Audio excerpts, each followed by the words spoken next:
జవహర్లాల్ నెహ్రూ, ఇందిరాగాంధీ, రాజీవ్ గాంధీ ఈ దేశ ప్రధానమంత్రులుగా చేస్తే ఇవాళ ఉండడానికి సొంత ఇల్లు లేని కుటుంబం ఏదైతే ఉందో అది గాంధీ కుటుంబం. వాళ్ళక అవినీతి మరకలు అంటించే ప్రయత్నం అని నేను అడుగుతున్నా.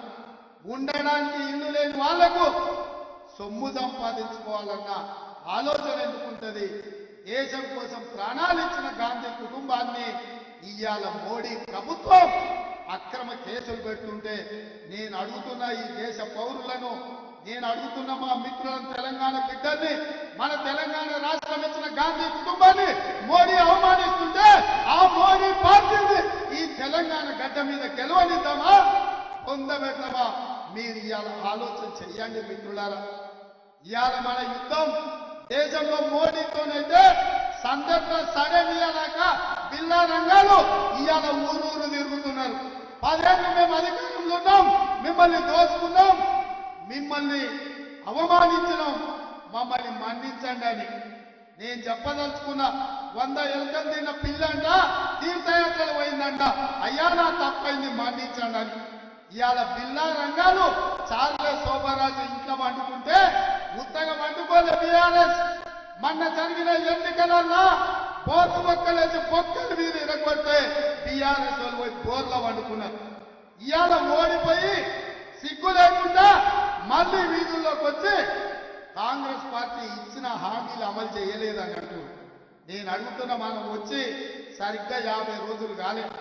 ఎన్నికలకు వెళ్ళినప్పుడు ఏం చెప్పినాం మిత్రమా?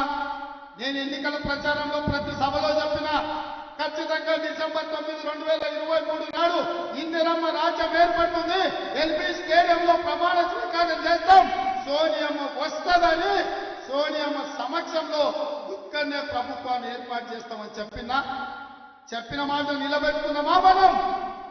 మీ అందరి సహకారంతోనే కదా ఇదే ఎల్బీ స్టేడియంలో సోనియమ్మ సమక్షంలో మన ప్రభుత్వం ఏర్పడ్డది. ప్రభుత్వం ఏర్పడ్డాక 100 రోజుల్లో మన హామీలు అమలు చేస్తామన్నాం.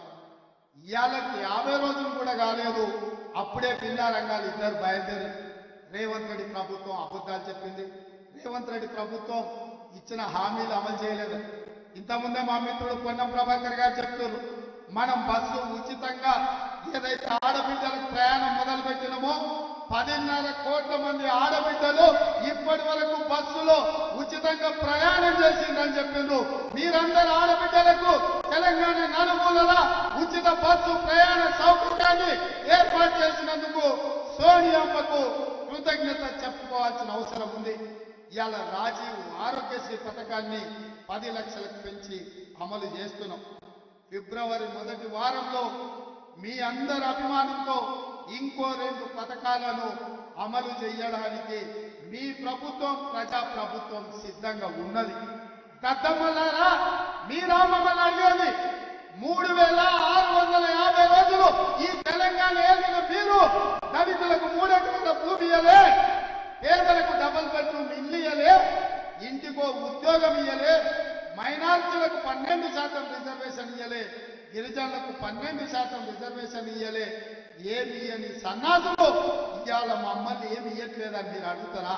మీకు ఏమరుగుతుందని నేను అడుగుతున్న బిల్లా రంగాలు.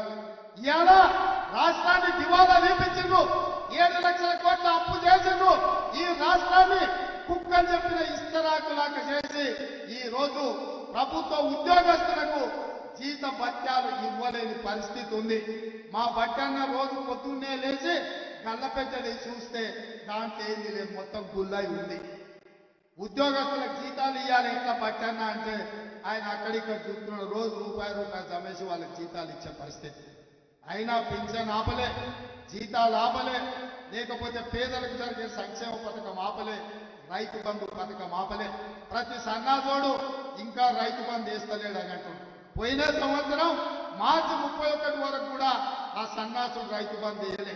ఫిబ్రవరి ఆఖరి వరకు మొత్తం రైతు భరోసా పథకాన్ని వేసే బాధ్యత మనది. మీ అభిమానంతో ఫిబ్రవరి నెలాఖరు వరకు ఈ తెలంగాణ రాష్ట్రంలో ఉన్న 63 లక్షల రైతు కుటుంబాలకు మీ ద్వారా మాట ఇస్తున్నా. ఫిబ్రవరి ఆఖరి వరకు రైతు భరోసా ద్వారా మీ ఖాతాలలో నగదు బదిలీ చేసే బాధ్యత కాంగ్రెస్ పార్టీ